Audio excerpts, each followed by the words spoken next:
All right, let's talk Nebraska Cornhuskers football here for a little bit. Now that the 2024 recruiting class is behind us, that's all been locked down. All eyes are turning towards the spring game and how Nebraska will continue to develop and build off of the 2023 campaign. But it's important to understand that smart programs and smart coaches always keep an eye towards the future. And Matt Rhule interestingly made a new change to the spring game format in which he decided to change the kickoff time of the spring game, and he actually explains that it could actually have a big impact on recruiting. I think it's very interesting. Let's get into this report. It's actually a tweet or post on X. It was first brought to my attention by Sam McEwen. He posted, Nebraska head coach Matt Rhule says an 11 a.m. kickoff for the spring game will help recruiting because it allows for players to come in the night before and have a long Saturday with the coaches. All right, let's think about this for a second, folks. Does it sound like a really big deal? Does it sound like this is a huge impact? It doesn't until you remember one thing, and that it's different than everyone else's program. One of the key things, and it sounds so weird to think about it when it comes to recruiting, is you just need to set yourself apart. Look at the Oregon Ducks from about 15, 20 years ago when they had all the crazy uniforms all the time. They were the first program to really do that. And they'd get all these 4- and 5-star athletes from Louisiana, right, from Ohio, from Texas, to want to go to Eugene, Oregon, of all places, hundreds of miles, sometimes thousands of miles from home. Why would they want to do that? Was it because the uniforms by itself, they didn't make any sense to a rational person, except that they stood out from the pack.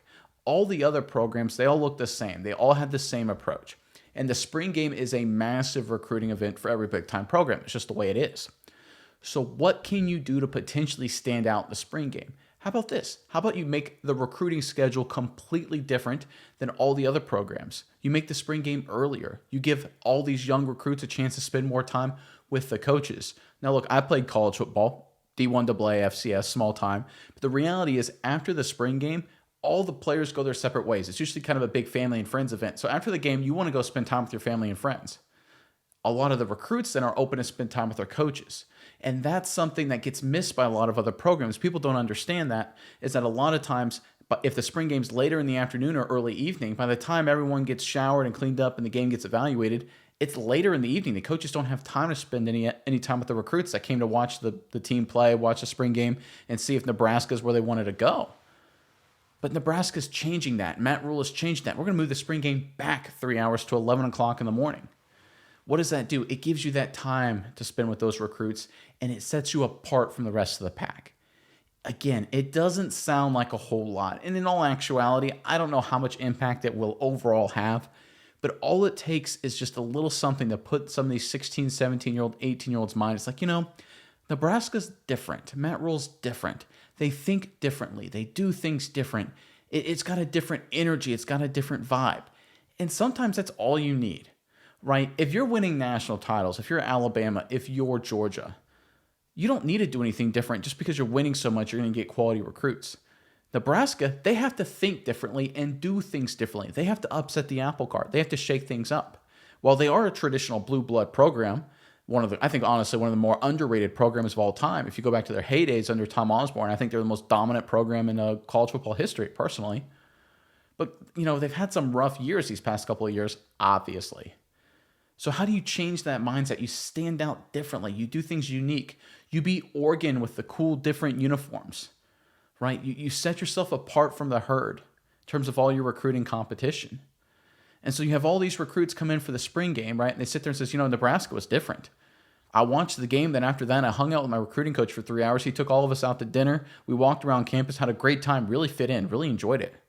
Whereas these recruits go to some other schools, some other Big Ten schools, they go to the spring game, they watch the game, they say hi to the coaches for 2 seconds, like wave at them, and that's it. And they go home like, well, was that really worth my weekend to go up to Ann Arbor, to go up to, University of Wisconsin, to go to Iowa, wherever, right? Somewhere, Baylor, Rice, anywhere in Texas, Houston.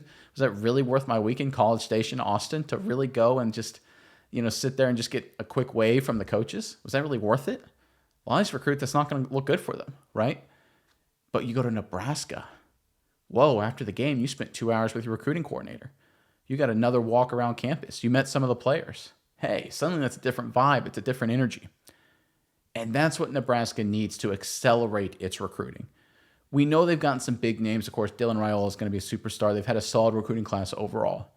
But again, to build off of that success, they need to think and do things differently. And that's exactly what Matt Rhule is doing here. And we've talked about it on this channel a number of times, why Matt Rhule is so successful as a turnaround artist. It's not that he's good at X's and O's, guys, even though he is. It's not that he's good at motivator, even though he is. It's because he's willing to think and do things differently to give his team, his program, the best chance to be successful. I think that's what's been missing from Nebraska probably since the Bo Pelini days, to be totally honest.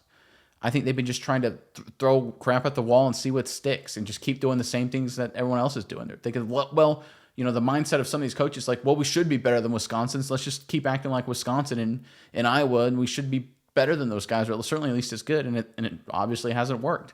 Matt Rhule comes in, and he's like, I'm going to do things differently. I'm going to think differently, and we're going to turn this program around, and it starts with quality recruiting.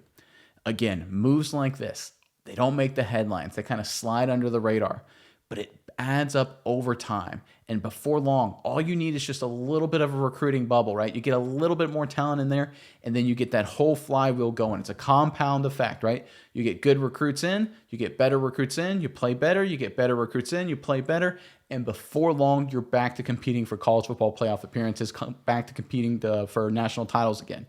It sometimes starts small, and I think this move is one of those Matt Rhule moves that could be one of those things that kick off the flywheel and get Nebraska back in contention.